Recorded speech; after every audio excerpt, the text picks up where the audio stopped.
Hello there, friends.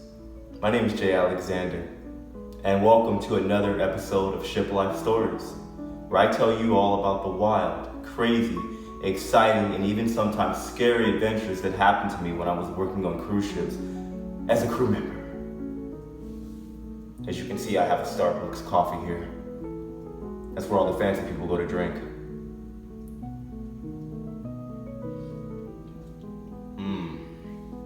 Pinky up.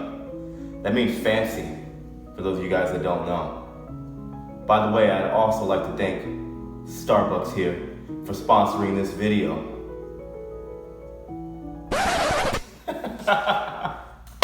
Yeah, right. I wish they would sponsor me. Hey, what's up, guys? How you doing?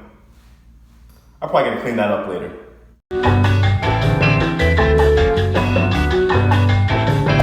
Alright, so it's been a good while since I've done a Shiplife story episode, so I figured why not bring it back the best way I know how, which is to, of course, talk about a time somebody got fired on the cruise ship. Now, this story in particular was pretty funny to me just because it involved somebody that was in my cast while I was doing shows on the cruise ship. Now, we're going to call this guy Angelo today. I obviously won't say his real name, but Angelo, don't get me wrong, he was a very, very cool and collected and very intelligent guy.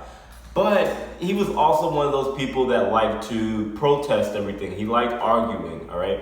He liked talking about how, somebody's being treated unfairly, or how our cast wasn't the most popular people on the ship, and how we weren't treated as well as the other entertainers, all that other good stuff. I won't go into all the details, but you guys get the idea. I'm sure you've met those people plenty of times. The people that always have something to complain about. But it is what it is.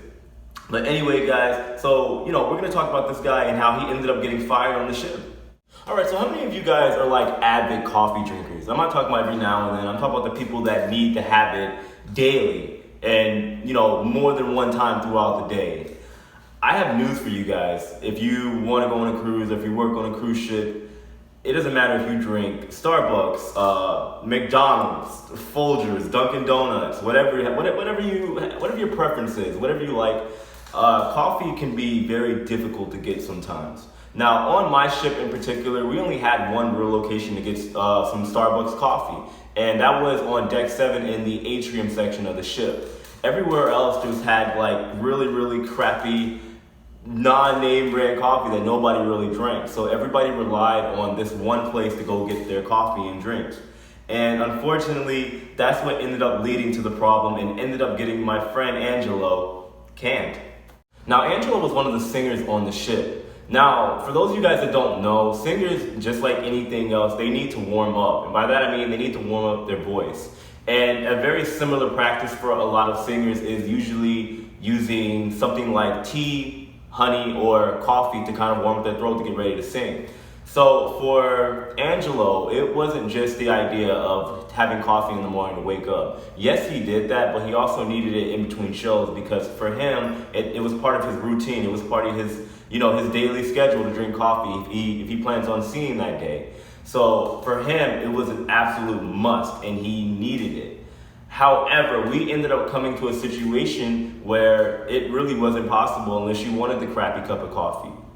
So I did a video on this actually, but there are people that get sick on the ship all the time. It happens regularly, right? And a big thing that happens on the ship is a sickness called GI. I'm not gonna try to pronounce what the actual name is, but we just call it GI for short. It's basically a virus that causes you to vomit, unfortunately, and lose control of, your bowel movement cycle. I'm not gonna elaborate because that's too disgusting to talk about in my opinion. But we had this outbreak go down on the ship, which wasn't pleasant, obviously, but it was particularly happening to the guests, which ended up making us go into like a code red situation which sucked for me and the rest of the crew members because the crew weren't allowed in guest areas unless they were working for whatever reason. Because just looking back, it just kind of seems counterproductive because we weren't allowed to go into guest areas, but we were allowed to work in guest areas. I don't think the virus would discriminate and say, oh, you're working, just, it's okay, we won't bother you, we'll go bother another guest that's having a good time. It doesn't work that way, but who am I to judge? I don't make the rules. Anywho, So here's what ended up happening. Everybody still needed their coffee, especially a lot of the crew members and the people in the entertainment department, spa, what have you. The people that were doing more of the physical labor jobs, or the jobs that required a little bit more focus as well. So myself included, because that's honestly the only time I ever drank coffee was when I was on the ship. I don't really need it. For some reason, I just ended up making a horrible addiction and habit to it. I don't really drink it anymore now. That cup that I had at the beginning of the video was actually the first cup of coffee that I've had really since I left the ship back in February. But anyway, guys, so this guy, he needed his coffee. He absolutely had to have it. So a lot of the time, the crew members, myself included, we would sneak out to the atrium and go grab a cup of coffee. But it eventually became apparent that a lot of people were getting caught doing it. And, the captain made an order, and he basically told everybody, all the crew members, that if they are caught in the guest areas without, working, of course, they will be fired, no questions asked, all right? Which ended up causing the problem overall for my friend Angelo. So with the banning of Starbucks by the captain, obviously a lot of people were angry, but at the same time, it didn't really deter a lot of the people from not going, especially the entertainers.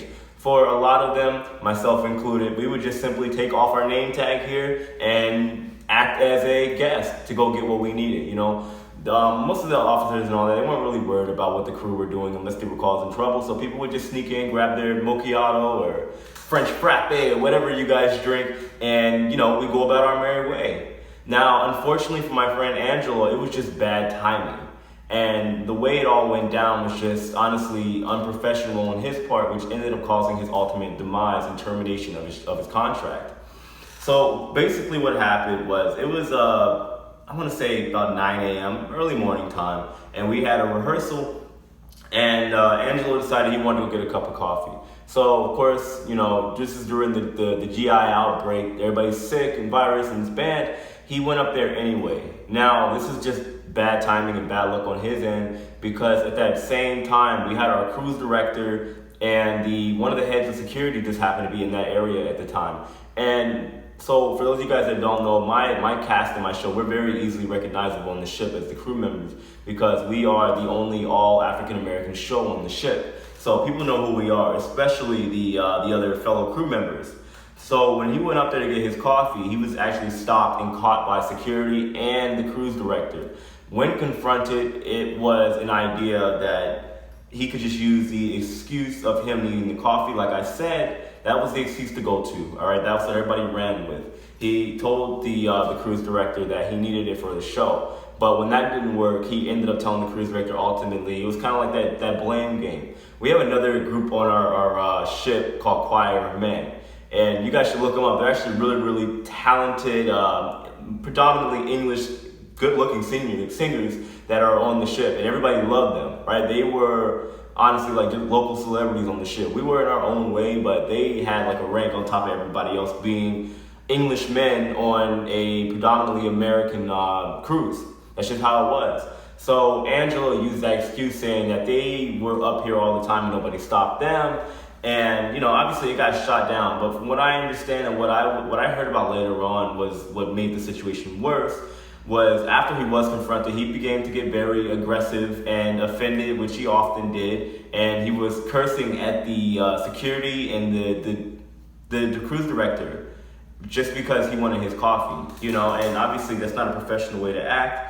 And that was the gist of it. From what I understand, he had kind of like a hearing with the captain and the rest of the higher ranking officers and whatnot to resolve the situation and see what the initial punishment was going to be. And of course, that's when Angelo, in his true nature, in his fashion, he did what he did best.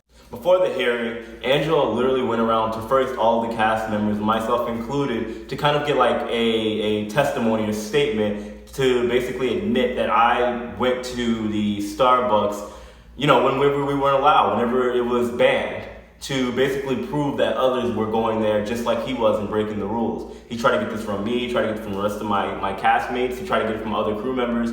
But for a lot of us, honestly, it was more of a situation as, it's not that we didn't want to help the guy out, but we didn't want to get involved, because I'm I got a child to feed. I'm not going to put my job on the line to help somebody else out when I know they were doing wrong. We all break the rules, but it's kind of like you're trying to get us to initially, essentially snitch on ourselves, which I'm not going to do, and anybody in their right mind wouldn't do. I'm sorry, but it's either the money or being noble, and it's not one of those days, to be honest.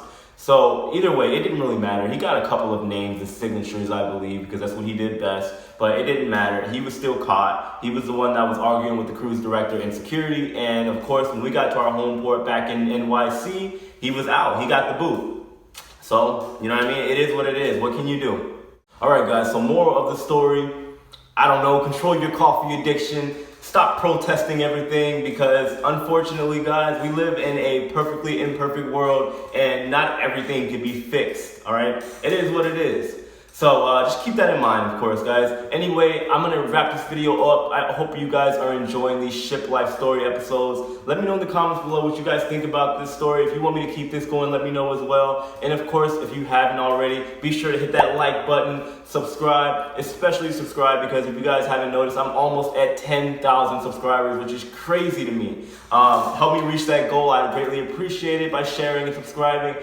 And, if you guys want to contact me, you can hit me up. I'll leave my links below, my email, and all that other good stuff. And I will see you guys later this week. Until then, you guys have a productive week and you take it easy.